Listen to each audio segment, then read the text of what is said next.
Fermez les yeux un instant. Juste un instant. Imaginez que vous vous réveillez demain matin, mais quelque chose est différent. L'air que vous respirez n'a pas la même odeur. La lumière qui traverse vos paupières n'a pas la même couleur. Et quand vous ouvrez enfin les yeux, le sol sous vos pieds n'est pas celui que vous connaissez. Vous n'êtes plus sur Terre. Vous êtes ailleurs. Vous êtes sur une autre planète.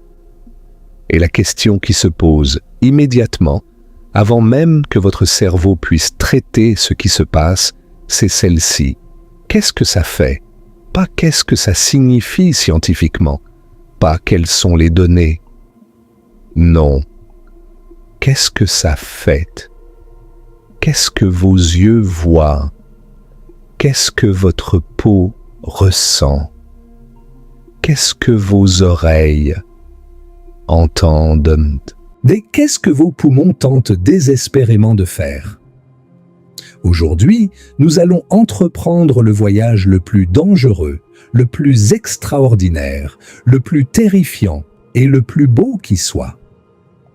Nous allons visiter chaque planète de notre système solaire. Et je vais vous décrire, seconde par seconde, sensation par sensation, exactement ce que ça fait d'y être.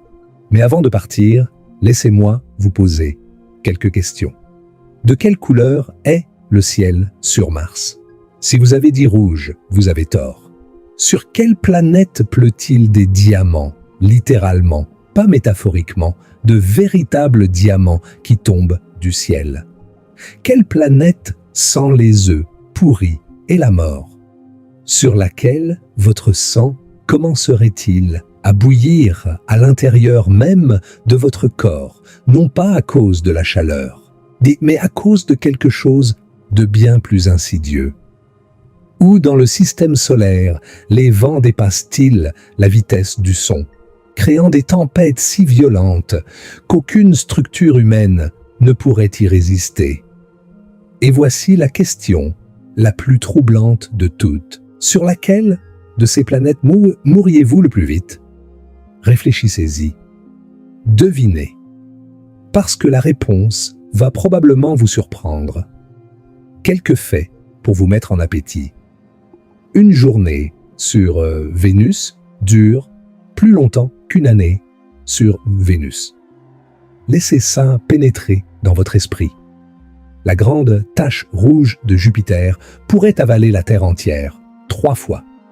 Sur Neptune, les vents atteignent 1200 km/h, soit 1,5 fois la vitesse du son. Si vous tombiez dans Jupiter, vous tomberiez pendant des heures avant d'être écrasé. Et Saturne est si légère qu'elle flotterait dans une baignoire, si vous aviez une baignoire assez grande. Et Mercure, la planète la plus proche du Soleil, connaît des variations de température de 600 degrés Celsius entre le jour et la nuit, au même endroit. Le système solaire est un endroit de folie pure, et nous allons le traverser ensemble. Avant que nous ne décollions, j'ai besoin que vous fassiez quelque chose. Regardez la liste des planètes que nous allons visiter et essayez de deviner laquelle vous tuerait le plus rapidement. Mettez votre réponse dans les commentaires. Et honnêtement, la plupart d'entre vous auront tort. Abonnez-vous, parce que ce voyage va changer votre façon de voir l'univers pour toujours. Et activez la cloche de notification, parce que nous faisons régulièrement ce genre de voyage cosmique. Ah, mais vous ne voulez pas en manquer un seul. Voici les règles de notre voyage. Nous allons visiter chaque planète dans l'ordre, en partant du Soleil. Pour chacune, nous allons vivre l'approche, ce que vous voyez en arrivant. L'atterrissage, les premiers instants. Les sens, ce que vous voyez, entendez, ressentez, sentez. La science, pourquoi c'est comme ça? L'horloge de survie, combien de temps vous survivriez réellement? Et la chose la plus étrange, un fait unique qui va vous retourner le cerveau. Préparez vos bagages. En fait, préparez un cercueil. Vous en aurez besoin pour la plupart de ces arrêts. Notre première destination est Mercure, la planète des extrêmes. Et quand je dis extrême, je ne parle pas d'un peu chaud le jour et un peu froid la nuit. Je parle d'un monde si schizophrénique dans ses températures, si brutal dans ses contrastes, que votre esprit a du mal à accepter qu'un seul endroit puisse être à la fois un four et un congélateur. L'approche de Mercure est déjà une expérience en soi. Depuis l'espace, cette planète ressemble à notre Lune, mais en plus abîmée, en plus cicatrisée, en plus grise. Des cratères partout, des plaines lisses créées par d'anciens flots de lave, des falaises qui s'étendent sur des centaines de kilomètres. Mercure est à peine plus grande que notre Lune, ce qui la rend étonnamment petite pour une planète. Mais ce qui vous frappe immédiatement, ce n'est pas Mercure elle-même, c'est le Soleil. Depuis Mercure, le Soleil apparaît 3 fois plus grand que depuis la Terre. Il domine le ciel comme un œil géant, blanc et aveuglant, un réacteur à fusion nucléaire qui vous fixe sans cligner. Et parce que Mercure n'a pratiquement pas d'atmosphère, le ciel autour de ce Soleil géant est noir, pas bleu, noir.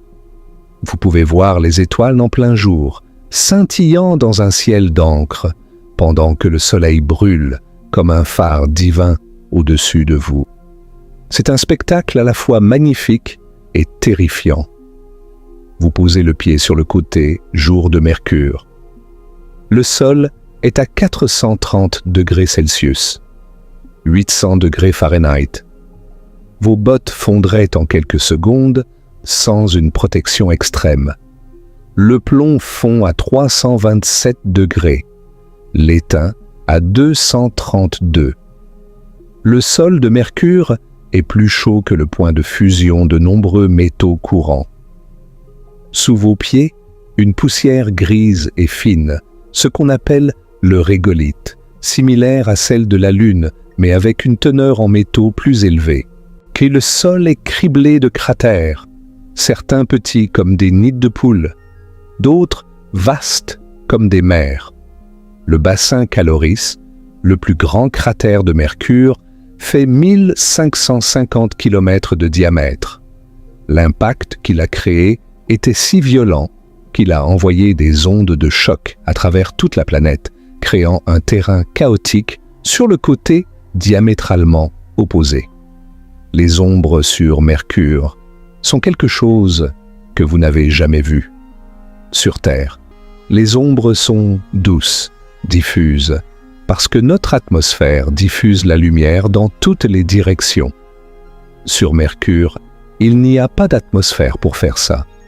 Les ombres sont d'un noir absolu, tranchantes comme des lames de rasoir. Vous passez d'une lumière solaire aveuglante à une obscurité totale en un seul pas. Pas de transition, pas de dégradé. Lumière, noir. C'est binaire et c'est brutal. Si vous marchez dans l'ombre d'un rocher, vous disparaissez littéralement dans les ténèbres, même si le soleil brille à quelques centimètres de là. Et puis, il y a le silence. Le silence de Mercure est différent de tout ce que vous avez jamais connu. Sur Terre, même dans les endroits les plus calmes, il y a toujours un bruit de fond, le vent, les insectes, le bourdonnement lointain de la civilisation, le sang dans vos propres oreilles, amplifié par le silence relatif. Sur Mercure, il n'y a pas d'air. Pas d'air signifie pas de son. Vous pourriez hurler de toutes vos forces et n'entendre absolument rien. Vos cordes vocales vibreraient, vous sentiriez la vibration dans votre gorge, mais le son ne peut pas voyager. Il meurt à la surface de votre combinaison. Et les seuls sons que vous entendriez seraient internes, votre respiration dans le casque, le battement de votre cœur, le bourdonnement des systèmes de votre combinaison. C'est une solitude sonore totale, un silence si profond qu'il pourrait vous rendre fou. La gravité sur Mercure est de 38% de celle de la Terre. Si vous pesez 70 kg sur Terre, vous en pesez environ 26 sur Mercure. Vous vous sentez léger, rebondissant, presque ludique dans vos mouvements. Vous pourriez sauter 3 fois plus haut qu'au sur Terre. Mais ne vous laissez pas tromper par cette légèreté. Elle ne fait que rendre la mort plus lente, pas moins certaine. Le Soleil vous bombarde de radiation. Sans le bouclier d'une atmosphère épaisse, les rayons ultraviolets, les rayons X, mais les particules du vent solaire frappent la surface directement. Mercure possède un faible champ magnétique, environ 1% de celui de la Terre, ce qui offre une protection minimale, mais largement insuffisante. Chaque seconde que vous passez à la surface, votre corps absorbe des doses de radiation qui endommageraient votre ADN de manière irréversible. C'est un bombardement invisible et silencieux, aussi mortel que la chaleur, mais beaucoup plus insidieux. Maintenant, traversons vers le côté nuit, et c'est là que Mercure révèle sa vraie nature de planète des extrêmes. Quand vous passez de la face jour à la face nuit, la température chute à moins 180 degrés Celsius, moins 290 degrés Fahrenheit. C'est une variation de 600 degrés. 600 degrés entre un côté et l'autre de la même planète. Ah, et c'est comme passer de l'intérieur d'un four industriel au cœur de l'Antarctique en quelques pas. Aucune planète du système solaire ne connaît un contraste aussi extrême. Et voici quelque chose qui va vous stupéfier. Le côté nuit de Mercure, la planète la plus proche du Soleil, est l'un des endroits les plus froids du système solaire intérieur. Et dans les cratères permanemment ombragés près des pôles, là où la lumière du Soleil n'a jamais touché le sol depuis des milliards d'années, les scientifiques ont trouvé de la glace d'eau. Oui, de la glace sur Mercure. La planète la plus proche du Soleil a de la glace. C'est l'un de ces faits qui semblent impossibles, qui défient l'intuition, mais qui sont absolument vrais. La sonde Messenger de la NASA a confirmé la présence de dépôts de glace dans ces cratères polaires. L'univers adore nous rappeler que nos intuitions sont souvent terriblement fausses, mais le phénomène le plus étrange de Mercure, la chose qui rend cette planète véritablement unique, c'est ce qu'on appelle le double lever de Soleil. À cause de la combinaison de la rotation très lente de Mercure et de son orbite très rapide autour du Soleil, il se produit quelque chose de surréaliste à certains endroits de la surface. Le Soleil se lève, monte dans le ciel, puis s'arrête. Il reste suspendu, puis il redescend. Il se couche à nouveau, et puis il se relève une deuxième fois et continue sa course normale. Vous verriez le Soleil se lever 2 fois. Ce n'est pas de la science-fiction, c'est de la mécanique orbitale pure.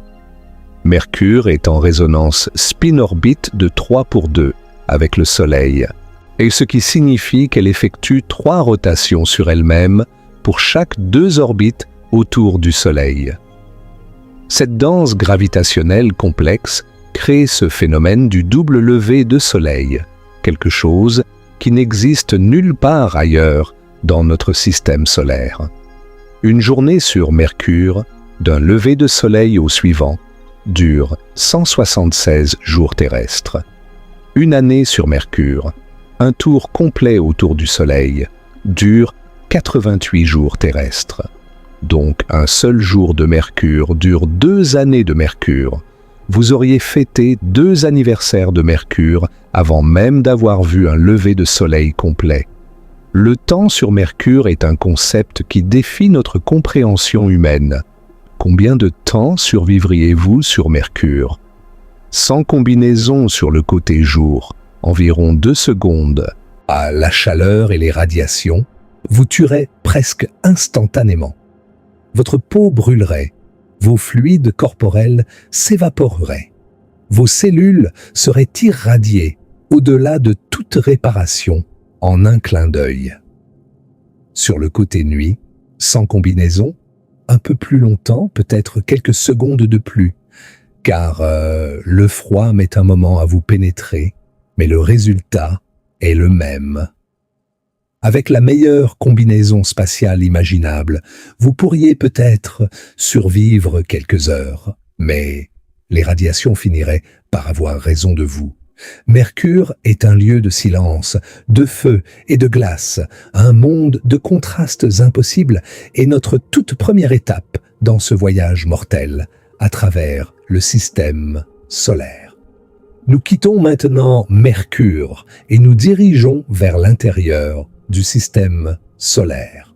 Enfin, pas vraiment vers l'intérieur. Nous nous éloignons légèrement du Soleil pour atteindre notre deuxième destination. Et si Mercure était brutal, ce qui nous attend est d'un tout autre niveau. Notre prochaine étape est souvent appelée la jumelle de la Terre. Elle a presque la même taille, presque la même masse, presque la même composition. Vue depuis l'espace, elle est magnifique, enveloppée d'un voile de nuages blancs et nacrés qui la fait ressembler à une perle céleste. Mais cette beauté est un piège. Le piège cosmique le plus parfait qui existe. Bienvenue sur Vénus, la jumelle maléfique de la Terre. L'approche de Vénus depuis l'espace est trompeuse. La planète brille d'un éclat doux. Les nuages forment des volutes élégantes. Tout semble paisible, accueillant presque. Vous pourriez croire que c'est un monde hospitalier. Et c'est exactement ce que les premiers astronomes pensaient. Pendant des siècles, les gens ont imaginé Vénus comme un paradis tropical, un monde de jungles luxuriantes et d'océans chauds cachés sous ces nuages mystérieux. Ils avaient tort. Ils avaient terriblement, catastrophiquement tort. Ces nuages magnifiques sont faits d'acide sulfurique. Ils forment une couche de 20 km d'épaisseur, complètement opaque. Vous ne pouvez pas voir la surface depuis l'espace. C'est comme si la planète cachait quelque chose. Et ce qu'elle cache est l'un des endroits les plus hostiles de tout le système solaire. La descente à travers l'atmosphère de Vénus est une expérience cinématique en soi. Elle se fait par couches et chaque couche est une escalade dans l'horreur. Dans la haute atmosphère, entre 60 et 70 km d'altitude, quelque chose de remarquable se produit. Les conditions y sont en fait agréables. La température est d'environ 30 degrés Celsius. La pression est d'environ 1 atmosphère. Ce sont les conditions les plus similaires à la Terre que vous trouverez n'importe où dans le système solaire, en dehors de la Terre elle-même. C'est ici que certains scientifiques ont proposé de construire des cités flottantes, des habitats suspendus dans les nuages de Vénus, flottant dans une zone habitable au-dessus de l'enfer. C'est une idée à la fois géniale et complètement folle, mais nous descendons et les choses changent rapidement. Vous entrez dans les nuages d'acide sulfurique. Vos fenêtres de vaisseau commenceraient à être attaquées, gravées, corrodées. Si le ciel passe du noir de l'espace à un jaune orangé profond, puis à un orange sale, comme si quelqu'un avait mis un filtre de couleur sur l'univers entier. Dans l'atmosphère moyenne, la température monte, la pression augmente. Vous commencez à sentir le poids de l'air au-dessus de vous. C'est comme plonger dans un océan, sauf que cet océan est fait de gaz de plus en plus dense. En dessous de 30 km d'altitude, les vents se calment presque complètement. L'atmosphère est si épaisse, si lourde que l'air ne bouge presque plus. C'est un calme sinistre, comme le calme avant une tempête qui ne finit jamais. La lumière qui filtre à travers cette atmosphère monstrueuse donne à tout une teinte rougeâtre orangée, comme si vous étiez à l'intérieur d'un four avec une ampoule sale, et puis vous touchez le sol, et vous réalisez que vous venez d'arriver en enfer. La température à la surface de Vénus est de 465 degrés Celsius, 870 degrés Fahrenheit. C'est plus chaud que Mercure, malgré le fait que Vénus soit presque 2 fois plus éloignée du Soleil. C'est plus chaud que le réglage maximum de votre four de cuisine. C'est assez chaud pour faire fondre le plomb, l'étain, le zinc. Le sol sous vos pieds est un brasier permanent. Et la cause de cette chaleur infernale n'est pas la proximité du Soleil, c'est l'effet de serre. L'atmosphère de Vénus est composée à 96% de dioxyde de carbone, un gaz à effet de serre puissant. Cette couverture épaisse de CO piège la chaleur si efficacement que la température est uniforme sur toute la planète, jour et nuit, équateur et pôle, été et hiver. Et Vénus est un exemple cauchemardesque de ce qui arrive quand l'effet de serre s'emballe, un avertissement cosmique gravé en lettres de feu. La pression atmosphérique à la surface de Vénus est de 92 atmosphères. C'est l'équivalent de la pression que vous ressentiriez à 900 mètres de profondeur dans l'océan terrestre. C'est une pression qui écraserait un sous-marin. C'est une pression qui vous écraserait, vous. Chaque centimètre carré de votre corps subirait un poids écrasant. L'air autour de vous est si dense qu'il se comporte presque comme un fluide. Si vous pouviez d'une manière ou d'une autre vous déplacer à la surface, vous sentiriez une résistance énorme en bougeant vos bras, comme si vous essayiez de marcher dans de l'eau épaisse. Le CO, 2 supercritiques qui constituent l'atmosphère basse de Vénus, n'est ni vraiment un gaz, ni vraiment un liquide. C'est quelque chose entre les deux. Et vous seriez immergé dedans. Ce que vous verriez à la surface de Vénus est à la fois monotone et surréaliste. Un brouillard orange-brun perpétuel enveloppe tout. La visibilité est d'environ 1 à 3 km. Vous ne verriez jamais le soleil directement, juste une lueur diffuse, omniprésente, venant de partout et de nulle part. Il n'y a pas d'ombre nette sur Vénus, contrairement à Mercure. La lumière est diffusée dans toutes les directions par l'atmosphère épaisse, créant un éclairage uniforme et sinistre. Le sol est fait de plaines de basalte volcanique avec des rochers aux bords arrondis par l'érosion atmosphérique. Tout a une teinte orange à cause de la lumière filtrée. Et c'est comme être piégé dans une photographie sépia de l'enfer. Et le son. Sur Mercure, c'était le silence total. Sur Vénus, c'est l'opposé. Vénus a une atmosphère épaisse, ce qui signifie que le son se propage.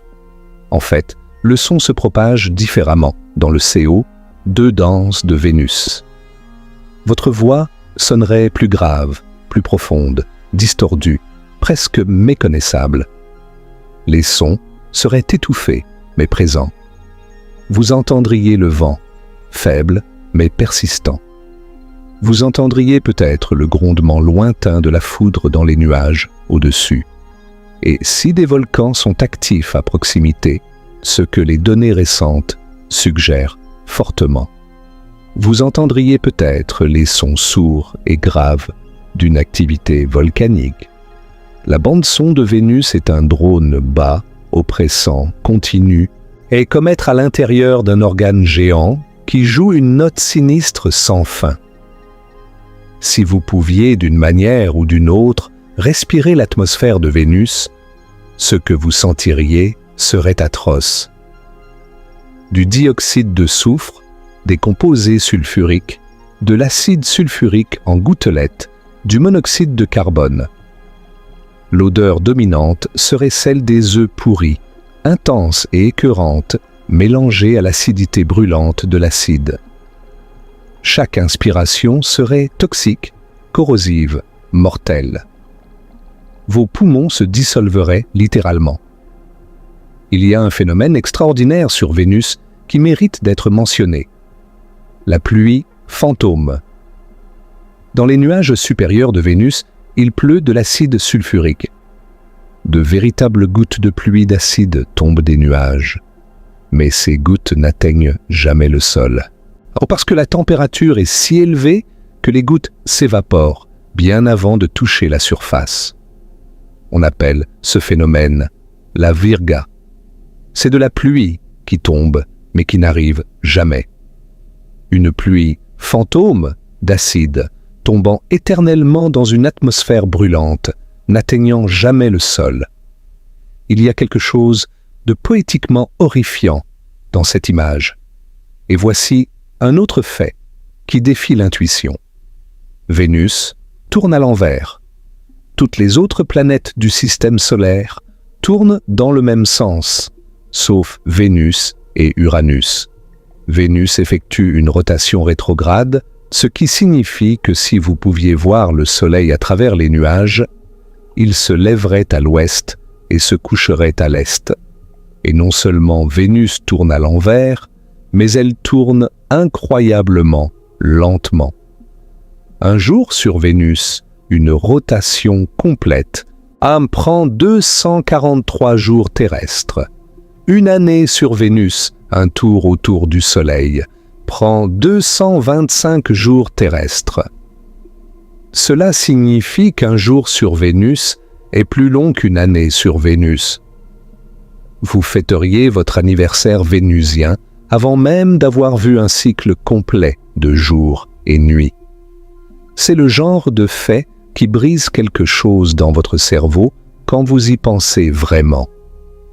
Les Soviétiques sont les seuls à avoir réussi à poser des engins sur la surface de Vénus, et leurs missions Vénéra sont parmi les exploits les plus héroïques et les plus tragiques de l'exploration spatiale. Vénéra 7, en 1970, a été le premier objet fabriqué par l'homme à réussir un atterrissage sur une autre planète et à transmettre des données depuis la surface. Vénéra 13, en 1982, a survécu 127 minutes et a pris les premières photographies en couleur de la surface de Vénus. Ces images montrent un paysage de roches volcaniques plates, sous un ciel orange, avec le bord de la sonde, visible au premier plan. Ce sont les seules photographies que nous ayons de la surface de Vénus. La plus longue survie d'une machine humaine sur Vénus est d'environ 2 heures. Pensez à ça. Nos meilleures technologies, nos meilleurs ingénieurs, nos meilleurs matériaux. Et le maximum que nous avons réussi à tenir sur Vénus, c'est 2 heures. Combien de temps survivriez-vous sur Vénus? Sans combinaison, vous seriez simultanément écrasé par la pression, rôti par la chaleur, suffoqué par le CO2 et dissous par l'acide en environ 1 seconde, peut-être moins. C'est la mort la plus multidimensionnelle du système solaire. Vénus ne se contente pas de vous tuer, elle vous détruit. Avec la meilleure technologie imaginable, environ 2 heures, comme nos meilleurs robots. Vénus n'est pas simplement hostile. Elle est activement, agressivement déterminée à détruire tout ce qui existe à sa surface. Nous n'avons même pas encore quitté le système solaire intérieur, et nous avons déjà visité 2 mondes de mort. Mais voici le truc. Notre prochain arrêt est un monde que vous connaissez déjà de nom. Un monde qui a captivé l'imagination humaine pendant des millénaires. Un monde qui est notre meilleur espoir pour devenir une espèce multiplanétaire. Mais je vous garantis que vous ne réalisez pas à quel point il est réellement différent de ce que vous imaginez. Direction la planète rouge. Mars. Le désert froid des rêves brisés. Ce surnom peut sembler cruel.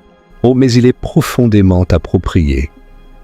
Mars est la planète sur laquelle l'humanité a projeté ses plus grands espoirs de colonisation, ses fantasmes de nouvelles frontières, ses rêves d'une seconde maison. Et Mars est belle, d'une certaine manière austère et mélancolique.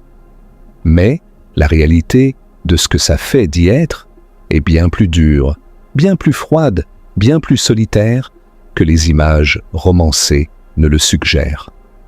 L'approche de Mars depuis l'espace révèle la classique bille rouge-orangée que nous connaissons tous des photographies. Les calottes polaires blanches sont visibles, brillant aux deux extrémités de la planète. La cicatrice géante de Valles Marineris s'étend comme une balafre sur le visage du monde. L'atmosphère est si fine que vous pouvez à peine l'apercevoir, juste un voile bleuté le long du limbe de la planète. Et deux minuscules lunes en forme de pommes de terre, Phobos et Deimos, orbitent autour de Mars. Phobos est si proche de la surface martienne qu'elle orbite plus vite que Mars ne tourne sur elle-même. Résultat, vu depuis la surface, Phobos se lève à l'ouest et se couche à l'est, traversant le ciel en seulement 4 heures. C'est déjà désorientant et nous n'avons même pas encore atterri. L'atterrissage sur Mars est une épreuve en soi. L'atmosphère martienne est fine, seulement 1% de celle de la Terre, ce qui rend l'entrée atmosphérique extrêmement délicate.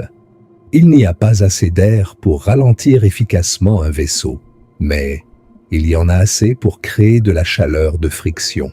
C'est le pire des deux mondes. La NASA appelle ça les 7 minutes de terreur, le temps entre l'entrée dans l'atmosphère et l'atterrissage, pendant lequel tout doit fonctionner parfaitement, sans possibilité de correction en temps réel depuis la Terre, à cause du délai de communication. Mais supposons que vous atterrissez sans encombre. Vous ouvrez l'écoutille. Et le premier choc, c'est le ciel. Le ciel de Mars n'est pas rouge. Contrairement à ce que beaucoup de gens croient, le ciel martien pendant la journée est d'une couleur que l'on pourrait décrire comme caramel au beurre, ou rose saumon, ou ocre pâle. C'est une teinte douce, presque pastel, causée par la fine poussière d'oxyde de fer en suspension dans l'atmosphère qui diffuse la lumière d'une manière particulière. Ce n'est pas le rouge dramatique des films de science-fiction. C'est plus subtil, plus mélancolique, plus beau d'une certaine façon. Et quand vous regardez le sol sous vos pieds, il est couvert de cette même poussière d'oxyde de fer, de la rouille. Vous êtes littéralement debout sur une planète recouverte de rouille. C'est pour ça qu'elle est rouge. Le fer dans le sol a réagi avec l'oxygène il y a des milliards d'années, quand Mars avait encore une atmosphère plus épaisse. Et cette rouille est restée un souvenir d'un passé plus vivant. La gravité sur Mars est de 38% de celle de la Terre, exactement comme sur Mercure, par une étrange coïncidence. Vous pourriez sauter 3 fois plus haut qu'au sur Terre. Une personne de 70 kg ne pèserait qu'environ 26 kg. Vos mouvements seraient lents, rebondissants, presque lunaires. Chaque pas serait plus long, plus haut, plus flottant que sur Terre. Au début, ce serait exaltant. Après des semaines, des mois, ce serait la normalité. Et les effets sur votre corps seraient dévastateurs à long terme. Perte musculaire, perte osseuse, problèmes cardiovasculaires. Le corps humain est conçu pour une gravité terrestre et 38% n'est pas suffisant pour le maintenir en bonne santé. La température sur Mars est impitoyable. La moyenne est de moins 60 degrés Celsius. Elle peut varier de plus 20 degrés à l'équateur en été à moins 125 degrés au pôle en hiver. C'est froid. Pensez à l'Antarctique, mais en pire et sans air respirable. Même les journées les plus chaudes à l'équateur ne sont chaudes qu'au sol. L'air à hauteur de tête peut être 40 degrés plus froid à cause de la faible densité atmosphérique. Vous pourriez avoir les pieds au soleil et la tête dans le froid glacial. Et parlons de cette atmosphère. L'atmosphère de Mars est composée à 95% de dioxyde de carbone avec des traces d'azote et un misérable 0,13% d'oxygène. Vous ne pouvez pas respirer. Une seule inspiration sans combinaison et vos poumons seraient endommagés, non pas tant par le CO2 que par la pression ridiculement basse. La pression atmosphérique à la surface de Mars est de 0,6% de celle de la Terre au niveau de la mer. À cette pression, quelque chose de cauchemardesque se produit. Votre salive, l'humidité sur vos yeux, les fluides dans vos voies respiratoires commenceraient à bouillir, pas à cause de la chaleur, à cause de la basse pression. Le point d'ébullition des liquides diminue avec la pression, et à la pression de Mars, les fluides corporels exposés se vaporisent. C'est ce qu'on appelle l'ébullisme. Votre sang ne bouillirait pas, car votre peau et vos vaisseaux sanguins le contiennent, mais chaque fluide exposé à l'atmosphère commencerait à s'évaporer violemment. Vous perdriez connaissance en environ 15 secondes. Mais il y a un aspect de Mars qui est remarquablement familier. La durée d'un jour martien, appelé un sol, est de 24 heures et 37 minutes. C'est extraordinairement proche de la durée d'un jour terrestre. De tous les aspects de Mars, c'est peut-être le plus réconfortant. Votre horloge biologique, votre rythme circadien, s'adapterait presque naturellement au cycle jour-nuit de Mars. Vous auriez vos matins, vos après-midi, vos soirées, vos nuits, presque comme sur Terre. C'est un petit cadeau de l'univers dans un monde par ailleurs hostile. Non, et puis, il y a les couchers de soleil. Les couchers de soleil sur Mars sont l'une des choses les plus belles du système solaire. Le Soleil, vu depuis Mars, apparaît environ 2/3 de la taille qu'il a depuis la Terre. Il est plus petit, plus faible, plus lointain. Et quand il se couche, le ciel autour de lui devient bleu. Bleu. Sur Mars, les couchers de soleil sont bleus, l'exact opposé de la Terre, où les couchers de soleil sont orange et rouge. C'est parce que les fines particules de poussière dans l'atmosphère martienne diffusent la lumière rouge dans toutes les directions, ne laissant passer que la lumière bleue près du Soleil au coucher. La sonde Spirit de la NASA a photographié ce phénomène, et l'image est devenue l'une des photographies les plus emblématiques de l'exploration spatiale. Et un soleil bleu se couchant sur un désert de rouille. C'est d'une beauté à couper le souffle. Les tempêtes de poussière sur Mars sont légendaires. Mars connaît des tempêtes qui peuvent engloutir la planète entière et durer des mois. En 2018, une tempête de poussière mondiale a plongé toute la planète dans l'obscurité et a tué le rover Opportunity qui avait fonctionné sur l'énergie solaire pendant 14 ans. Pendant une tempête mondiale, il fait sombre en plein midi, comme un brouillard épais mais fait de particules de rouille. La poussière s'infiltre partout, dans les joints, les mécanismes, les filtres. Ce serait le défi d'ingénierie numéro 1 pour toute colonie martienne. et les diables de poussière sur Mars sont spectaculaires. Certains atteignent 8 km de haut, presque la hauteur du mont Everest, à des colonnes tourbillonnantes de poussière rouge, visibles à des kilomètres de distance, traversant le paysage comme des fantômes géants. Il y a 2 formations géologiques sur Mars qui méritent une attention particulière car elles redéfinissent ce que vous pensez être grand. Olympus Mons est le plus grand volcan du système solaire.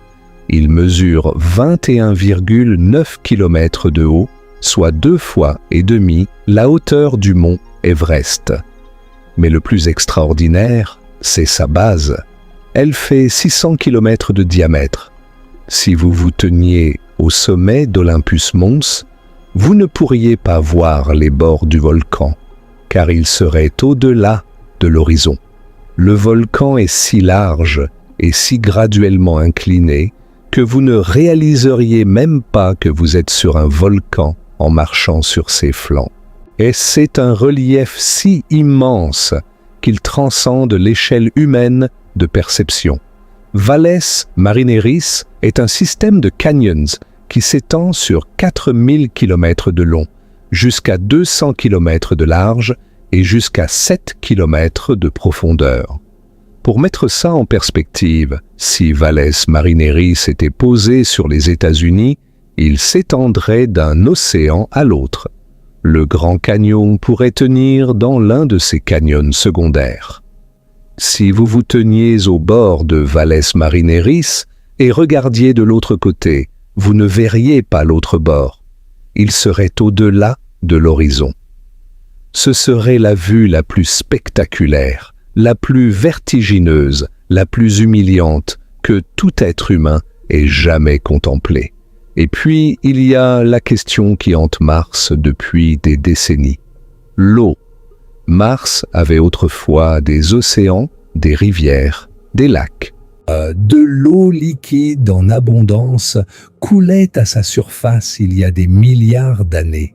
Les preuves sont partout, des lits de rivières asséchés, des deltas, des minéraux qui ne se forment qu'en présence d'eau, des galets arrondis par l'érosion fluviale. Mars était autrefois un monde plus chaud, plus humide, plus accueillant. Mais quelque chose s'est passé. Mars a perdu son champ magnétique global, ce qui a permis au vent solaire de lentement arracher son atmosphère. Sans atmosphère épaisse, la pression a chuté, les océans se sont évaporés, l'eau restante a gelé ou s'est infiltrée dans le sous-sol. Aujourd'hui, il y a de la glace d'eau au pôle, peut-être de l'eau liquide en profondeur sous la surface, et des indices saisonniers de flux d'eau salée sur les parois de certains cratères, bien que ce dernier point soit encore débattu. Oh, et si Mars avait de l'eau liquide, si elle avait une atmosphère et de la chaleur, alors la question inévitable se pose. Mars a-t-elle un jour abrité la vie? Combien de temps survivriez-vous sur Mars? Sans combinaison, vous resteriez conscient environ 30 à 60 secondes avant de succomber à l'ébullisme, l'asphyxie et le froid. Vous seriez mort en 1 à 3 minutes. Avec une bonne combinaison pressurisée, vous pourriez potentiellement survivre indéfiniment. Mars est la destination non terrestre la plus survivable du système solaire. Avec un habitat, des ressources et de la détermination, c'est le meilleur candidat de l'humanité pour une seconde maison. Mais ce serait brutal, solitaire et infiniment difficile. Mars est le projet de rénovation du système solaire. Un monde dur. Mais le seul autre monde où les humains pourraient véritablement essayer de vivre. Maintenant, avant de quitter les mondes rocheux, nous devons nous arrêter un instant. Nous devons nous tourner et regarder en arrière. Parce que maintenant que nous avons vu Mercure, Vénus et Mars, maintenant que nous avons expérimenté le silence mortel, l'enfer acide et le désert glacé, il est temps de contempler la Terre avec des yeux nouveaux, la Terre. Nous la prenons tellement pour de l'acquis que nous oublions à quel point elle est extraordinaire. De l'eau liquide à la surface. Pas de la glace, pas de la vapeur. De l'eau liquide partout, dans des océans qui couvrent 70% de la surface. Une atmosphère respirable, 21% d'oxygène, 78% d'azote, le mélange parfait pour nos poumons. Un bouclier magnétique invisible qui dévie les particules mortelles du vent solaire. Une distance du soleil qui permet une température ni trop chaude ni trop froide. Une lune de taille improbable qui stabilise l'inclinaison de notre axe, nous donnant des saisons régulières et prévisibles. C'est un équilibre si délicat, si improbable, que si vous changiez ne serait-ce qu'un seul de ces paramètres de quelques pourcents, la vie telle que nous la connaissons serait impossible. Ce que ça fait d'être sur Terre, c'est quelque chose que vous ne pouvez comprendre qu'après avoir imaginé être partout ailleurs. La gravité d'un jet, la référence, la normalité. Vous ne sentez pas la gravité terrestre comme une force, vous la sentez comme l'absence de force, comme le naturel. L'air qui entre dans vos poumons sans que vous y pensiez, l'air qui porte les sons, les odeurs, la musique, les voix des gens que vous aimez. La pression atmosphérique qui maintient vos fluides à l'intérieur de votre corps sans vous écraser. Le ciel bleu au-dessus de vous, bleu à cause de la diffusion de la lumière par l'azote et l'oxygène. Le son de la pluie.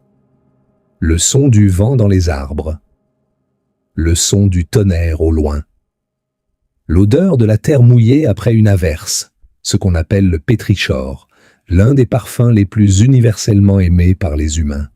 La chaleur du soleil sur votre peau, filtrée par une atmosphère qui enlève juste assez de radiation nocive pour que cette chaleur soit agréable plutôt que mortelle.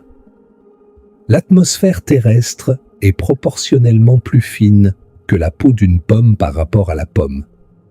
Notre champ magnétique pourrait s'affaiblir ou s'inverser. Un seul astéroïde de taille suffisante pourrait mettre fin à tout. Cette couche protectrice entre nous et l'hostilité absolue de l'espace est d'une fragilité que nous préférons ignorer. Ce n'est pas un sermon, c'est un changement de perspective. Après avoir vu ce que les alternatives sont, vous ne pouvez plus jamais regarder la Terre de la même façon. Maintenant, nous quittons les mondes rocheux. Nous allons traverser la ceinture d'astéroïdes et entrer dans un royaume complètement différent. Un royaume où il n'y a pas de surface solide, où les planètes sont faites de gaz et où le concept même de rester sur une planète prend une signification complètement nouvelle et terrifiante. Mais d'abord, la ceinture d'astéroïdes elle-même. Contrairement à ce que les films montrent, et la ceinture d'astéroïdes n'est pas un champ dense de rochers où vous devez esquiver des obstacles à chaque seconde. En réalité, elle est incroyablement vide. La distance moyenne entre les astéroïdes est de millions de kilomètres. Les sondes spatiales traversent la ceinture sans aucun problème, sans même s'approcher d'un astéroïde. Si vous étiez au milieu de la ceinture, vous ne verriez probablement aucun astéroïde à l'œil nu. L'espace est si vaste que même des millions de rochers ne suffisent pas à le remplir. Mais certains de ces astéroïdes sont des mini-mondes fascinants. Cérès, le plus grand objet de la ceinture d'astéroïdes, est classé comme planète naine. Se tenir sur Cérès serait une expérience de très faible gravité, seulement 2,8% de celle de la Terre. Vous ne pèseriez presque rien. Vous pourriez sauter à plus de 30 mètres de hauteur. La surface est rocheuse et grise, parsemé de taches blanches mystérieuses que la sonde Dawn a identifiées comme des dépôts de carbonate de sodium, probablement remontés du sous-sol. Et ce sous-sol pourrait contenir un océan d'eau liquide. La température moyenne à la surface est de moins 105 degrés Celsius. C'est un monde gelé, silencieux et fascinant. Sur un petit astéroïde comme Bennu ou Ryugu, l'expérience serait encore plus surréaliste. La gravité est si faible, pratiquement nulle, que vous pourriez accidentellement vous lancer dans l'espace en marchant trop vite. Vous devriez vous ancrer au sol pour ne pas flotter. Le monde sous vos pieds serait si petit que vous pourriez voir sa courbure en regardant l'horizon. Et vous pourriez marcher autour de l'astéroïde entier en quelques minutes. C'est le contraire d'une planète. C'est un caillou dans le vide, et pourtant, il est là depuis la naissance du système solaire, un témoin silencieux de 4,5 milliards d'années d'histoire cosmique. Mais nous ne nous attardons pas, parce que ce qui nous attend est d'une toute autre échelle. Nous avons quitté le royaume des rochers. Nous entrons dans le royaume des géants. Et le premier géant que nous rencontrons est le roi de toutes les planètes, Jupiter, le monstre, le dévoreur de mondes. L'approche de Jupiter est une expérience qui défie toute description adéquate. De loin, c'est une bille, un petit disque strié de bandes colorées. Mais à mesure que vous vous rapprochez, quelque chose se passe dans votre cerveau. La bille grossit, et grossit, et grossit. Et elle ne s'arrête pas de grossir. Votre cerveau humain, habitué aux échelles terrestres, est incapable de traiter la taille de Jupiter. 11 terres alignées côte à côte le long de son diamètre. 1321 volumes terrestres à l'intérieur. Si la Terre était une bille, Jupiter serait un ballon de basket. Ce n'est pas une planète au sens où vous l'entendez. C'est un petit système solaire en soi, avec ses propres lunes, ses propres orbites, son propre empire gravitationnel. Mais avant même d'atteindre la planète, un danger invisible vous guette. Les ceintures de radiation de Jupiter sont les plus intenses de toutes les planètes du système solaire. 20 000 fois plus puissantes que les ceintures de Van Allen terrestres. Les particules chargées, piégées dans le champ magnétique géant de Jupiter, bombarderaient votre corps de radiation mortelle. Sans un blindage lourd, vous seriez tué en quelques minutes, rien qu'en orbite. Le champ magnétique de Jupiter est le plus puissant de toutes les planètes, 20 000 fois plus fort que celui de la Terre, créant une magnétosphère si vaste que si elle était visible, elle apparaîtrait depuis la Terre plus grande que la pleine lune dans le ciel. Avant de plonger dans Jupiter elle-même, arrêtons-nous un instant sur ces lunes galiléennes, car elles sont des mondes à part entière.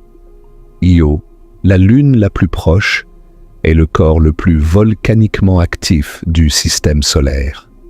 Des centaines de volcans crachent des panaches de soufre à 500 km d'altitude dans le vide de l'espace. Et chez la surface est un patchwork de jaune, d'orange, de rouges et de noirs, sans un seul cratère d'impact visible parce que la surface est constamment recouverte de matériaux volcaniques frais. Se tenir sur Io signifierait regarder des éruptions cataclysmiques tout en ayant Jupiter, immense et strié, remplissant le ciel au-dessus de vous. C'est un spectacle digne d'un dieu. Europa possède une surface de glace lisse, presque sans cratère, sillonnée de lignes sombres. Sous cette coquille de glace se trouve presque certainement un océan d'eau liquide. Un océan global maintenu liquide par les forces de marée de Jupiter qui étirent et réchauffent l'intérieur de la Lune. Cet océan pourrait contenir 2 fois plus d'eau que tous les océans de la Terre réunis. Et s'il y a de l'eau liquide, de la chaleur et les bons éléments chimiques, et alors il y a une possibilité de vie. L'océan d'Europa pourrait être l'endroit le plus important de l'univers que nous connaissons, en dehors de la Terre. La surface est brutalement froide, moins 160 degrés Celsius, et bombardée de radiation par la magnétosphère de Jupiter. Mais ce qui se cache sous la glace pourrait tout changer. Ganymède est la plus grande lune du système solaire, plus grande que la planète Mercure, et possède son propre champ magnétique, la seule lune connue à en avoir un. Callisto, la plus éloignée des 4, est ancienne et criblée de cratères, un monde figé dans le temps, avec peut-être son propre océan souterrain. Mais nous sommes venus pour Jupiter elle-même. Et voici ce qui rend Jupiter fondamentalement différente de tout ce que nous avons visité jusqu'à présent. Jupiter n'a pas de surface. Il n'y a pas de sol, pas de roche, pas de terrain où atterrir. Jupiter est une sphère de gaz qui devient progressivement plus dense, plus chaude, plus pressée à mesure que vous allez vers le centre. Il n'y a pas de frontière nette entre l'atmosphère et ce qui est en dessous. Quand vous entrez dans Jupiter, vous ne vous posez pas. Vous tombez. Et vous continuez à tomber. La descente dans Jupiter est un voyage vers la folie. Dans l'atmosphère supérieure, la température est de moins 145 degrés Celsius. Vous êtes entouré de nuages d'ammoniac cristallisés, les bandes blanches et brunes que vous voyez depuis la Terre. De près, ces bandes sont des systèmes météorologiques titanesques, des courants de gaz de milliers de kilomètres de large qui circulent dans des directions opposées, créant des turbulences aux frontières. Oh, vous êtes à l'intérieur de l'une des formations les plus photographiées de l'univers, et c'est absolument terrifiant. Les vents ici atteignent 620 km/h. Ce sont des vents de force ouragan qui soufflent sans jamais s'arrêter, sans saison, sans répit. Si vous étiez pris dans ces vents, sans protection, votre corps serait emporté comme un fétu de paille. Et si vous aviez la malchance de dériver vers la grande tache rouge, vous entreriez dans une tempête plus grande que la Terre entière qui fait rage depuis au moins 350 ans. Des vents de 680 km/h tourbillonnant dans un vortex gigantesque, une tempête si ancienne et si massive qu'elle a son propre système météorologique interne. La grande tache rouge n'est pas un ouragan au sens terrestre. C'est une caractéristique permanente de l'atmosphère, un monstre météorologique sans équivalent. À mesure que vous descendez, la lumière du soleil s'estompe. À 100 km de profondeur, la pression augmente significativement et la température monte. Vous êtes dans l'obscurité maintenant. Mais cette obscurité n'est pas totale. Des éclairs de foudre illuminent les ténèbres.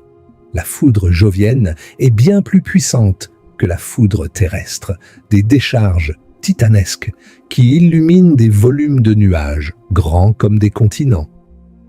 Pendant un bref instant, tout autour de vous est baigné d'une lumière blanche, aveuglante. Puis l'obscurité revient, plus profonde qu'avant.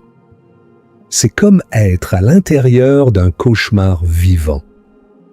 À 1000 km de profondeur, la pression est intense, or que la température se compte en centaines de degrés Celsius. Le gaz d'hydrogène qui vous entoure est si comprimé qu'il commence à se comporter comme un liquide. Il n'y a pas de frontière nette. Il n'y a pas de moment où vous passez du gaz au liquide. C'est un changement graduel, continu, une transition de phase supercritique. L'hydrogène devient simplement de plus en plus dense, de plus en plus résistant, jusqu'à ce que vous réalisiez que vous nagez dans un fluide plutôt que de tomber dans un gaz. Mais le mot « nager » est trompeur. Vous êtes écrasé.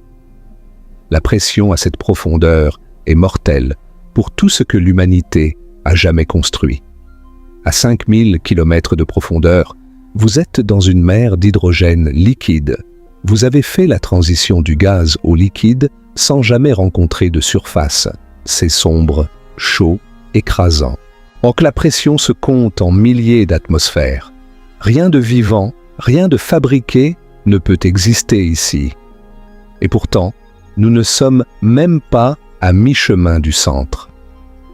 Entre 15 000 et 20 000 km de profondeur, quelque chose d'extraordinaire se produit. La pression est si extrême des millions d'atmosphères que l'hydrogène subit une transformation fondamentale. Les molécules d'hydrogène sont compressées si violemment que les électrons se détachent de leurs atomes et circulent librement.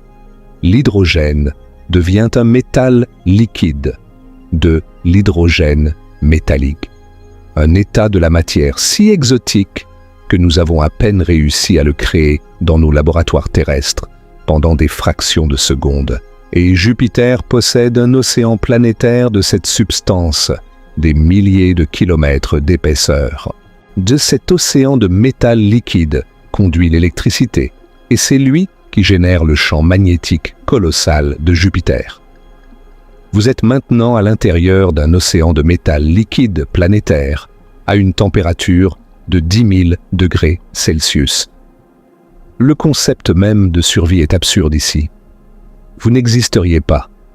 Vos atomes ne resteraient pas organisés en molécules dans ces conditions. Au cœur même de Jupiter, il y a peut-être un noyau rocheux et métallique, d'une masse de 10 à 20 fois celle de la Terre. Ou peut-être que le noyau est diffus, dissous dans l'hydrogène métallique, un noyau flou sans frontières définies. La température au centre est d'environ 35 000 degrés Celsius, plus chaud que la surface du Soleil. La pression est d'environ 100 millions d'atmosphères. Ce sont des conditions qui dépassent l'imagination humaine. Ce sont des conditions qui existent dans les étoiles et le sont de Jupiter. La sonde Juno de la NASA a enregistré les émissions électromagnétiques de Jupiter et quand on les convertit en audio, elles sont absolument ententes. Des sons étranges, modulés, comme une respiration cosmique, comme quelque chose de vivant et d'immense qui murmure dans les ténèbres. Ce ne sont pas des sons au sens traditionnel, ce sont des ondes radio converties en fréquences audibles, mais ils sont profondément troublants. Et dans l'atmosphère dense de Jupiter, de vrais sons existent aussi. Le tonnerre de la foudre jovienne, le grondement des vents, les vibrations des systèmes météorologiques. Jupiter a une bande son, et elle est terrifiante. Combien de temps survivriez-vous dans Jupiter? En orbite, à l'intérieur des ceintures de radiation. Vous seriez mort en quelques heures, sans un blindage lourd. Dans la haute atmosphère, peut-être quelques minutes, entre le froid extrême, l'absence d'oxygène et les vents violents. En profondeur, c'est instantané. Vous seriez écrasé, dissous, désintégré. Jupiter ne vous tue pas d'une seule façon. Jupiter a des couches de mort. C'est un oignon de destruction.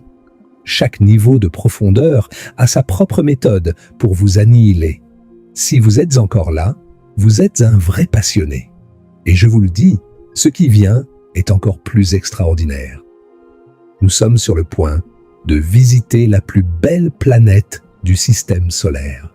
Et ce que ça fait de se tenir sur Saturne, ou plutôt de flotter en elle.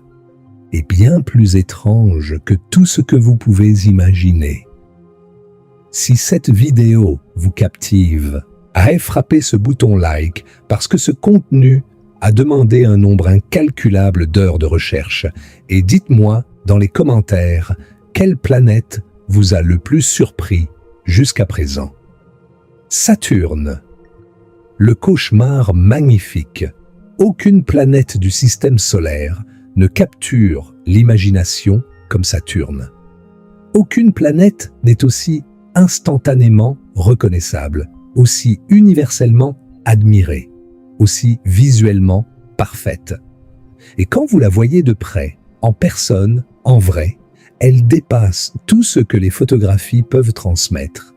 Les anneaux de Saturne, vus de près, ne sont pas un disque solide. Ce sont des milliards de morceaux individuels de glace et de roches allant de minuscules grains de la taille d'un grain de sable à des blocs de la taille d'une maison. Chaque morceau orbite individuellement autour de Saturne, ou comme une lune microscopique. Ensemble, ils forment les structures les plus élégantes du système solaire. Mais voici ce qui est vraiment stupéfiant. Les anneaux sont incroyablement minces par rapport à leur largeur.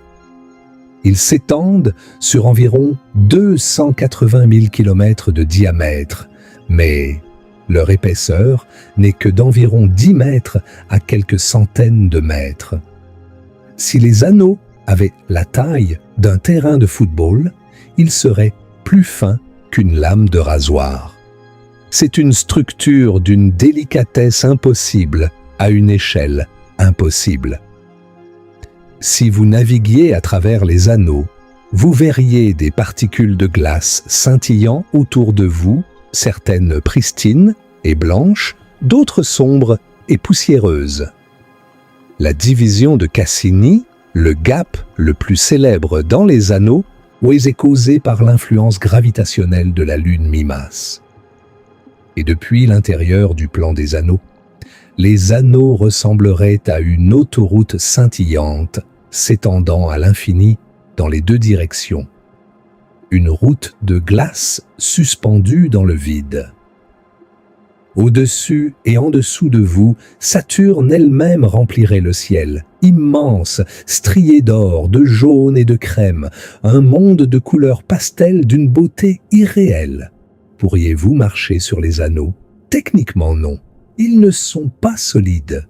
Les particules sont espacées et en mouvement constant, mais si vous flottiez parmi elles, vous seriez dans un balai de glace cosmique, des morceaux de glace dérivant lentement, certains entrant doucement en collision, se fragmentant, se réassemblant. C'est paisible, presque méditatif, sauf que vous seriez dans le vide de l'espace, avec un géant de gaz de 120 000 km de diamètre planant au-dessus de votre tête. Mais Saturne a un secret bien gardé, et son nom est Titan. Titan, la plus grande lune de Saturne, mérite une attention particulière parce que c'est l'endroit le plus extraterrestre et le plus similaire à la Terre simultanément. Titan est la seule lune du système solaire à posséder une atmosphère épaisse. Et quand je dis épaisse, je veux dire plus épaisse que celle de la Terre. La pression à la surface de Titan est de 1,5 atmosphères, 50% de plus que sur Terre. Vous n'auriez même pas besoin d'une combinaison pressurisée sur Titan. Vous auriez besoin d'une protection contre le froid et d'oxygène, mais pas de pressurisation. C'est remarquable. Et l'atmosphère de Titan est principalement composée d'azote, comme celle de la Terre, mais sans oxygène. La température à la surface est de moins 179 degrés Celsius à cause de la distance au Soleil. Et à cette température, quelque chose d'extraordinaire se produit. Le méthane et l'éthane, qui sont des gaz sur Terre, sont des liquides sur Titan. Et Titan a des lacs et des mers de méthane et d'éthane liquides. de vrais lacs, de vraies mers, avec des rivières qui s'y jettent, des précipitations qui les alimentent, un cycle hydrologique complet. Sauf que le liquide n'est pas de l'eau, c'est du méthane. Il pleut du méthane sur Titan. Des gouttes de pluie de méthane tombent des nuages de méthane, s'écoulent en rivières de méthane, remplissent des lacs de méthane. C'est un cycle de l'eau, mais sans eau. Un cycle du méthane. La surface de Titan est sculptée par l'érosion fluviale du méthane, exactement comme la surface de la Terre est sculptée par l'eau. Il y a des vallées, des plaines inondables, des deltas. Si vous fermiez les yeux et ne reteniez que les formes du terrain, vous pourriez croire que vous êtes sur Terre. Mais si vous ouvriez les yeux, le ciel serait d'un orange brumeux. Le liquide dans les lacs serait transparent comme de l'essence. Et la température gèlerait votre corps en quelques minutes sans protection. La gravité sur Titan est de 14% de celle de la Terre. Et l'atmosphère est épaisse. Combinées, ces deux propriétés créent une possibilité extraordinaire. Si vous attachiez des ailes à vos bras et que vous les battiez, vous pourriez théoriquement voler. Un être humain pourrait voler de ses propres bras sur Titan.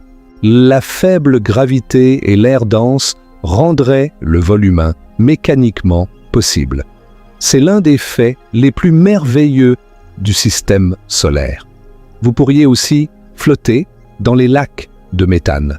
La densité du méthane liquide est inférieure à celle du corps humain, ce qui signifie que vous flotteriez naturellement. Vous pourriez nager dans un lac extraterrestre sur une lune de Saturne, sous un ciel orange, avec Saturne et ses anneaux peut-être visibles comme une ombre pâle à travers la brume. Et le son sur Titan est fascinant. L'atmosphère épaisse signifie que le son se propage bien, peut-être même mieux que sur Terre. Mais le mélange de gaz froid modifierait votre voix, la rendant plus grave et étrange. Les sons seraient présents et clairs sur Titan, un monde où vous pourriez entendre le vent, la pluie, et peut-être même le clapotis des vagues de méthane sur les rives d'un lac extraterrestre. Et puis, il y a Encelade, une minuscule lune de seulement 500 km de diamètre qui pourrait abriter l'un des secrets les plus importants du système solaire. Des geysers d'eau glacée jaillissent du pôle sud d'Encelade, projetant des jets de matière à des centaines de kilomètres dans l'espace. Ces geysers alimentent l'anneau E de Saturne, et sous la surface glacée d'Encelade se trouve un océan global d'eau liquide, avec des cheminées hydrothermales au fond. Les scientifiques ont détecté des molécules organiques complexes et de l'hydrogène moléculaire dans les jets, des ingrédients qui, sur Terre, sont associés à la vie. Se tenir sur Encelade signifierait se trouver sur une surface de glace sous une gravité de 1% de celle de la Terre, avec Saturne et ses anneaux dominant le ciel, et des geysers visibles au loin, crachant de la glace dans le vide noir de l'espace. C'est l'un des paysages les plus spectaculaires et les plus prometteurs du système solaire. Descendre dans Saturne elle-même est une expérience similaire à Jupiter, mais avec des différences clés. Saturne est moins dense que l'eau. Sa densité moyenne est de 0,687 grammes par centimètre cube. Si vous pouviez trouver une baignoire assez grande, Saturne flotterait. C'est la planète la moins dense du système solaire, ce qui crée un paradoxe fascinant. Malgré sa taille gigantesque, et sa gravité de surface au niveau des nuages supérieurs n'est que de 1,07 fois celle de la Terre. Vous pèseriez presque le même poids qu'eau sur Terre. mais vous seriez entouré de milliers de kilomètres de gaz dans toutes les directions. Psychologiquement, ce serait peut-être l'endroit le plus désorientant du système solaire. Vous sentir aussi lourd que sur Terre, tout en sachant qu'il n'y a pas de sol à des dizaines de milliers de kilomètres en dessous de vous. Les vents de Saturne sont parmi les plus rapides du système solaire, atteignant 1800 km/h à l'équateur. Et au pôle nord de Saturne, il existe une structure météorologique qui n'a aucun équivalent connu. Un hexagone, un motif de tempête parfaitement hexagonal, chaque côté plus long que le diamètre de la Terre. 6 côtés droits, à des angles nets, une géométrie impossible dans un monde de fluides en mouvement. Et pourtant, c'est là, persistant depuis au moins des décennies, peut-être des siècles. La cause est liée aux différences de vitesse des vents à différentes latitudes qui créent des ondes de Rossby se stabilisant en un motif hexagonal. Mais cela n'enlève rien à son caractère extraordinaire. Un hexagone géant sur un monde géant, visible uniquement d'au-dessus, comme un symbole gravé par les dieux de la physique. La descente à travers les couches d'hydrogène et d'hélium de Saturne mène éventuellement à la même transition vers l'hydrogène métallique que dans Jupiter, mais à une plus grande profondeur relative. La température au cœur de Saturne est d'environ 11 700 degrés Celsius. La survie sur Titan avec une isolation extrême est potentiellement envisageable pour des périodes prolongées, puisqu'il n'y a pas de bombardement de radiation grâce à l'atmosphère, et la pression est gérable. Dans l'atmosphère de Saturne elle-même, quelques minutes avant la mort, similaire à Jupiter. Saturne est la planète des contradictions, belle mais mortelle, la moins dense mais massive, avec des lunes qui pourraient abriter la vie à côté d'une atmosphère qui vous annihilerait. Nous laissons maintenant les géantes gazeuses derrière nous et nous aventurons plus loin dans les ténèbres, plus loin du Soleil, plus loin de chez nous. Nous entrons dans le domaine des géantes de glace, ces planètes oubliées qui orbitent dans les confins du système solaire, rarement visitées, mal comprises, mais débordantes de mystères. Notre prochaine destination est Uranus, la planète la plus étrange du système solaire. Uranus est la planète oubliée.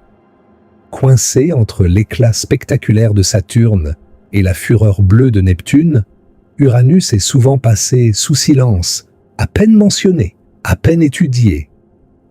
Une seule sonde spatiale l'a jamais visité, Voyager 2, et ce n'était qu'un survol rapide en 1986. Depuis l'espace, Uranus est d'une couleur cyan pâle, bleu-vert, presque uniforme. Contrairement à Jupiter et Saturne, avec leurs bandes spectaculaires et leurs tempêtes visibles, Uranus semble calme, sans caractéristiques, presque ennuyeuse. Mais c'est une illusion. Uranus est l'une des planètes les plus bizarres que nous connaissons. La bizarrerie numéro 1 d'Uranus est son inclinaison. Uranus est incliné à 98 degrés par rapport à son plan orbital. Elle orbite essentiellement autour du Soleil, en roulant sur le côté, comme une boule de bowling qui roulerait sur la piste, au lieu de la suivre normalement. Toutes les autres planètes tournent à peu près debout, avec des inclinaisons modestes. Uranus est couché. La cause la plus probable est une collision titanesque avec un objet de la taille de la Terre, il y a des milliards d'années, un impact si violent qu'il a basculé la planète entière sur le côté. Les conséquences de cette inclinaison sont extraordinaires. À mesure qu'Uranus orbite autour du Soleil, Un de ces pôles peut pointer directement vers le Soleil pendant 42 ans, puis c'est l'autre pôle qui prend le relais pendant les 42 années suivantes. Les saisons sur Uranus durent 21 ans chacune et sont les plus extrêmes du système solaire. Pendant l'été polaire, un pôle reçoit 42 années continues de lumière solaire, tandis que l'autre est plongé dans 42 années de nuit. Imaginez vivre sur un monde où le jour dure 42 ans et la nuit aussi. Votre concept du temps serait complètement redéfini. Comme Jupiter et Saturne, Uranus n'a pas de surface solide. Mais Uranus n'est pas une géante gazeuse. C'est une géante de glace, une distinction importante. Au lieu d'être principalement composé d'hydrogène, Uranus possède un manteau massif de ce que les scientifiques appellent des glaces, de l'eau, du méthane et de l'ammoniac dans un état fluide, chaud et dense. Ce n'est pas de la glace au sens où vous l'entendez. C'est un fluide brûlant sous une pression colossale. Mais les astronomes l'appellent glace parce que ces substances sont de la glace dans les conditions normales de température et de pression. L'atmosphère supérieure d'Uranus est la plus froide de toutes les planètes du système solaire. Moins 224 degrés Celsius. C'est plus froid que Neptune, malgré le fait qu'Uranus soit plus proche du Soleil. Et c'est là le grand mystère d'Uranus. Pourquoi est-elle si froide? La réponse est qu'Uranus ne génère pratiquement pas de chaleur interne. Contrairement à Jupiter, Saturne et Neptune, qui irradient toutes beaucoup plus d'énergie qu'elles n'en reçoivent du Soleil, Uranus est presque en équilibre thermique. Elle ne produit quasiment pas de chaleur propre. Les scientifiques ne savent pas exactement pourquoi. La collision qui l'a renversée a peut-être perturbé sa dynamique interne, ou piégeant la chaleur à l'intérieur et l'empêchant de s'échapper. Uranus est une énigme thermodynamique. Les vents sur Uranus atteignent 900 km/h. Ce sont des vents violents, mais moins extrêmes que ceux de Saturne ou de Neptune. Cependant, dans le froid brutal de l'atmosphère supérieure, ces vents soufflent à travers des nuages de cristaux de méthane gelés, créant un paysage atmosphérique d'une austérité bleu-vert. Si vous étiez suspendu dans la haute atmosphère d'Uranus, vous seriez entouré d'un brouillard cyan pâle, avec la faible lueur lointaine du soleil filtrant à travers et le silence des vents glacés. Et maintenant, le fait le plus spectaculaire concernant Uranus. Il pleut des diamants à l'intérieur d'Uranus. Ce n'est pas une métaphore. Ce n'est pas une exagération. C'est de la physique pure. Au profondément dans l'atmosphère d'Uranus, la pression et la température extrêmes brisent les molécules de méthane, libérant les atomes de carbone. Ces atomes de carbone, sous des millions d'atmosphères de pression, sont compressés et cristallisent en diamants, de véritables diamants, qui tombent ensuite vers le centre de la planète comme une pluie de pierres précieuses.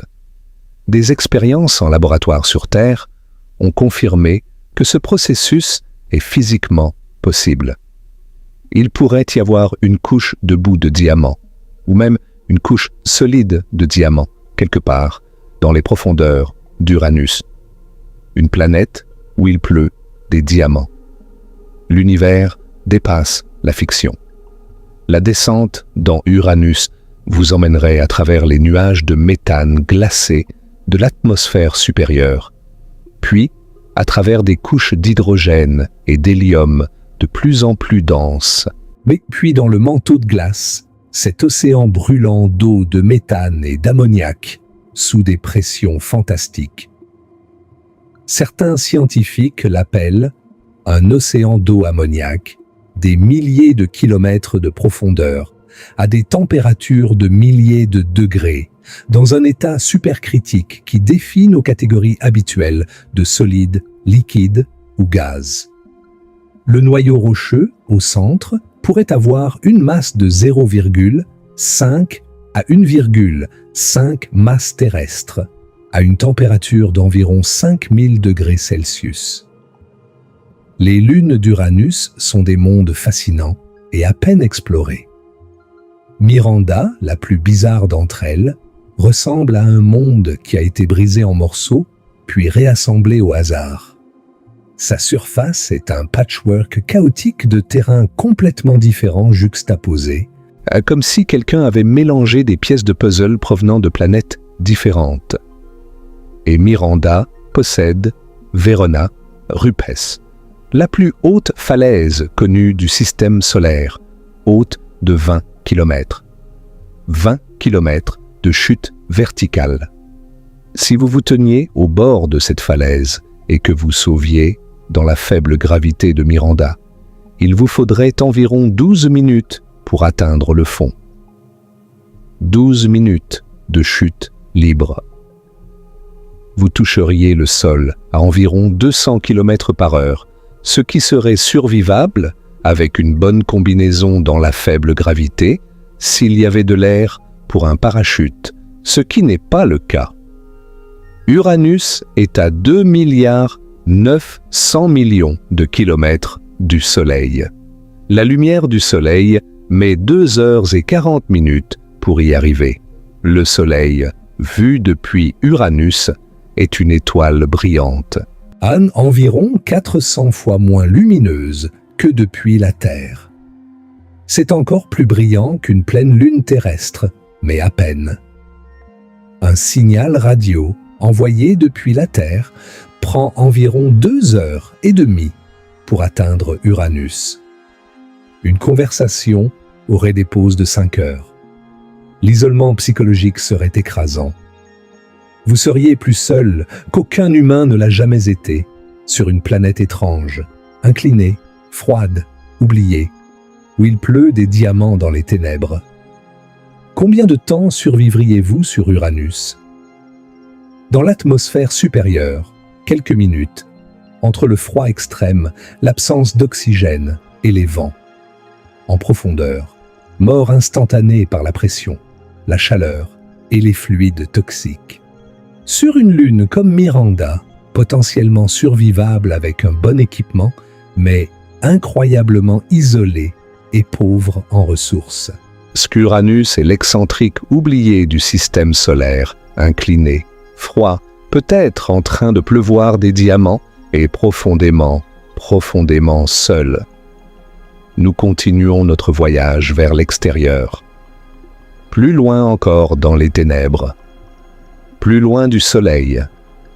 Plus loin de tout ce que nous connaissons. Notre prochaine destination est la planète la plus éloignée du système solaire, la dernière des 8 planètes majeures. Et malgré sa distance, malgré le fait qu'elle ait été visitée par une seule sonde dans toute l'histoire de l'humanité, cette planète est l'une des plus spectaculaires et des plus violentes de toutes. Bienvenue sur Neptune, le monde bleu furieux. Neptune est d'une beauté saisissante, d'un bleu profond, vif, azuré, plus intense et plus sombre que le cyan pâle d'Uranus. Le méthane dans l'atmosphère absorbe la lumière rouge, et ce qui explique en partie la couleur bleue, mais Neptune est plus bleu qu'Uranus, peut-être à cause d'un composé atmosphérique encore non identifié. C'est l'une de ces petites énigmes qui nous rappelle combien nous connaissons peu le système solaire externe. Depuis l'espace, on peut déjà voir que Neptune est une planète en colère. Des bandes de nuages, des tempêtes visibles, une atmosphère agitée et tourmentée. Quand Voyager 2 est passé en 1989, elle a photographié la grande tache sombre, un système de tempêtes massives similaire à la grande tache rouge de Jupiter. Cette tache a depuis disparu et d'autres se sont formées. Neptune est un monde de tempêtes qui naissent, évoluent et meurent. Un monde de chaos perpétuel. Et Neptune a les vents les plus rapides du système solaire. Jusqu'à 2100 km/h. Là, selon certaines mesures, c'est supersonique. C'est 1,5 fois la vitesse du son sur Terre. Comment est-ce possible sur une planète si éloignée du Soleil, avec si peu d'énergie solaire? La réponse est que Neptune génère 2,6 fois plus d'énergie qu'elle n'en reçoit du Soleil. Il y a un moteur thermique massif à l'intérieur de Neptune, une source de chaleur interne qui alimente les tempêtes les plus violentes du système solaire. L'ironie est parfaite. La planète la plus éloignée est la plus tempétueuse. Le monde le plus froid de l'extérieur est en feu à l'intérieur. Descendre dans Neptune, c'est plonger dans la furie. L'atmosphère supérieure est composée de nuages de méthane glacé, d'hydrogène et d'hélium.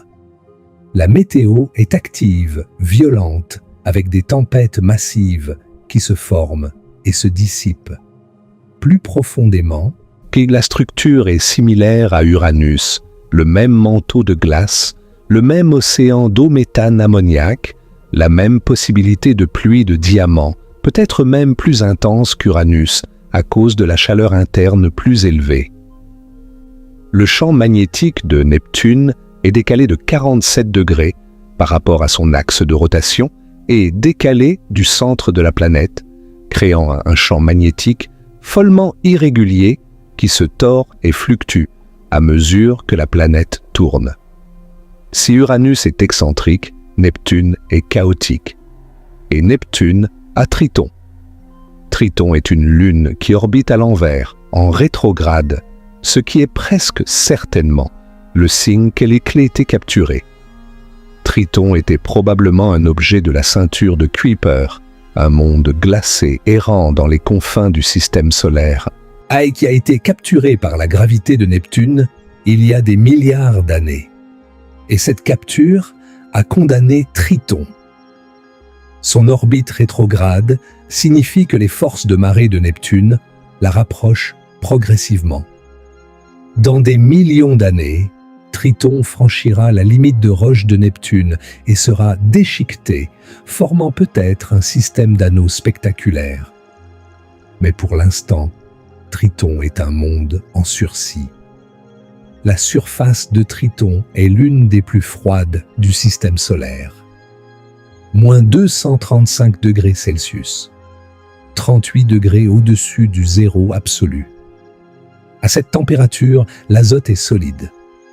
Le sol de Triton est fait d'azote gelé et des geysers d'azote gazeux jaillissent de la surface, crachant des panaches de matière sombre à 8 km d'altitude dans l'atmosphère ténue. C'est de la cryovolcanisme, île du volcanisme à froid, où le rôle de la lave est joué par l'azote gazeux. Se tenir sur Triton serait une expérience d'une beauté surnaturelle. Sous vos pieds, un sol d'azote gelé, translucide et rose par endroits, à cause des composés organiques. Autour de vous, un paysage de glaces exotiques sculpté par les geysers et l'activité géologique. Au-dessus de vous, Neptune, bleue profonde, énorme, avec ses tempêtes visibles comme des marbrures sur une bille géante. Les geysers au loin crachent leur matière sombre dans le ciel noir. Et le soleil qui illumine notre journée sur Terre avec tant de générosité, n'est ici qu'une étoile très brillante, 900 fois moins lumineuse que depuis la Terre. Mais c'est encore assez pour projeter des ombres, assez pour voir. Ouais, c'est l'un des paysages les plus spectaculaires et les plus solitaires qui existent. Neptune a aussi des anneaux, bien que faibles et sombres, rien de comparable aux anneaux de Saturne. L'anneau Adams possède des arcs, des concentrations de matière qui ne devraient pas être stables, mais qui sont maintenues en place par l'influence gravitationnelle de la Lune Galatée. Depuis la surface de Triton, ces anneaux seraient à peine visibles, une fine ligne sombre devant le disque bleu de Neptune. Neptune est à 4 milliards 500 millions de kilomètres du Soleil. La lumière met environ 4 heures pour y arriver. Depuis Neptune, la Terre est invisible à l'œil nu. Vous ne pourriez pas voir votre monde d'origine même avec un petit télescope. La distance est si grande, l'isolement si total, que le concept même de chez soi devient abstrait. Vous êtes au bord du système solaire classique, à la frontière de l'inconnu. Combien de temps survivriez-vous dans Neptune? Dans l'atmosphère supérieure, quelques minutes. En profondeur, mort instantanée. Sur Triton, survivable avec une protection contre le froid extrême, mais la température n'est qu'à 38 degrés du zéro absolu, le point où tout mouvement atomique cesse. La chaleur est la denrée la plus précieuse ici. Chaque calorie que vous perdez est un pas de plus vers la mort. Neptune est la furie finale du système solaire, somptueuse, violente et impossiblement lointaine. Nous avons maintenant visité chaque planète majeure du système solaire. Mais nous ne sommes pas encore terminés, parce qu'il y a encore quelques endroits que je dois absolument vous emmener. Ok, le premier n'est même plus considéré comme une planète. Mais il est peut-être l'arrêt le plus émouvant de tout ce voyage. Pluton, la planète du cœur brisé. Pendant 76 ans, de 1930 à 2006, Pluton était la 9e planète. Des générations entières ont grandi en apprenant les 9 planètes. Et puis, l'Union astronomique internationale l'a reclassée en planète naine et le monde a poussé un cri collectif d'indignation. Les gens étaient tristes. Les gens étaient en colère. Les gens se sentaient trahis, comme si un vieil ami avait été exclu du groupe. Et ce qui rend ça encore plus poignant, c'est ce que nous avons découvert quand nous l'avons enfin visité. Le voyage vers Pluton est une odyssée en soi. 5 milliards 900 millions de kilomètres en moyenne du Soleil. La sonde New Horizons de la NASA a mis 9 ans et demi pour y arriver, en voyageant à 58 000 km par heure. Depuis Pluton, le Soleil est un point brillant, environ 1000 fois moins lumineux que depuis la Terre, mais encore environ 250 fois plus brillant que la pleine Lune. Vous pourriez lire un livre à la lumière du Soleil de Pluton. C'est faible, mais ce n'est pas l'obscurité. Quand New Horizons est arrivée en juillet 2015, elle a révélé un monde infiniment plus complexe, plus beau et plus surprenant que quiconque ne l'avait imaginé. Sputnik, Planitia, une immense plaine en forme de cœur, faite de glace d'azote, s'étend sur des milliers de kilomètres. C'est le cœur de Pluton, littéralement, une formation en forme de cœur, visible depuis l'espace.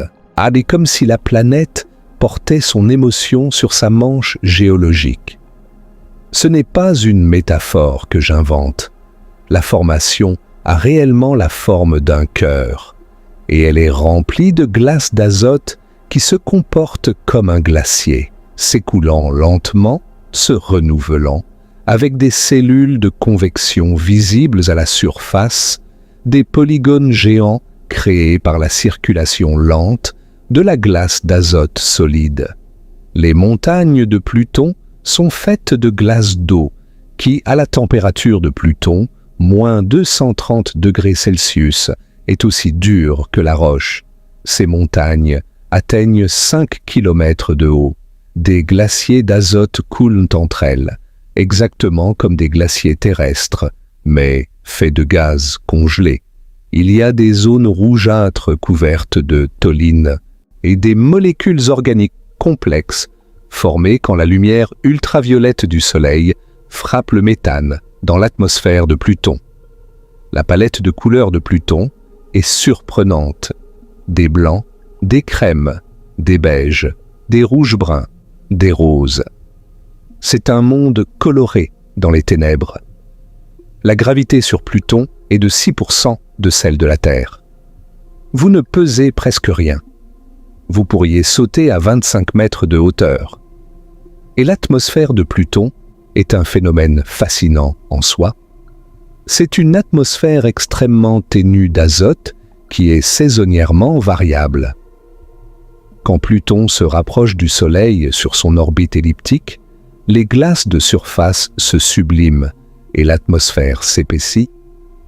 Quand Pluton s'éloigne, l'atmosphère gèle littéralement et tombe sous forme de neige d'azote. Une atmosphère qui neige. Et l'atmosphère de Pluton tombe en neige.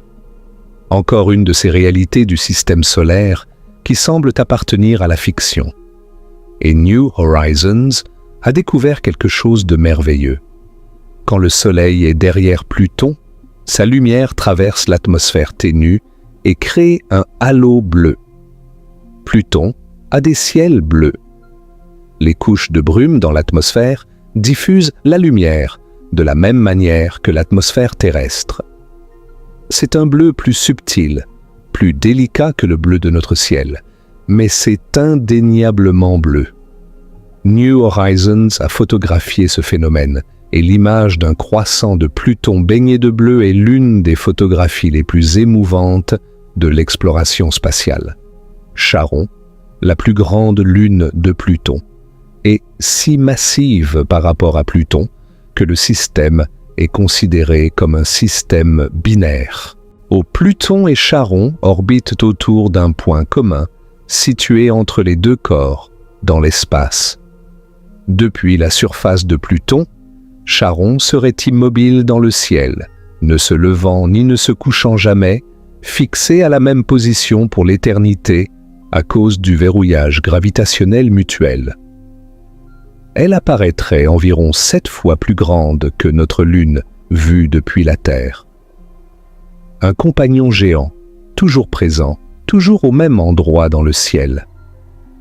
Charon a sa propre géologie, avec des canyons profonds, une calotte polaire rougeâtre de tholline et des plaines lisses qui suggèrent une activité géologique passée. Pluton a été une planète pendant 76 ans et ne l'est plus. Mais la science que New Horizons a révélée montre que Pluton est géologiquement plus active et plus intéressante que bien des planètes officielles. Pluton se moque de nos étiquettes. C'est un monde complexe, beau, surprenant, et il porte un cœur. Combien de temps survivriez-vous sur Pluton?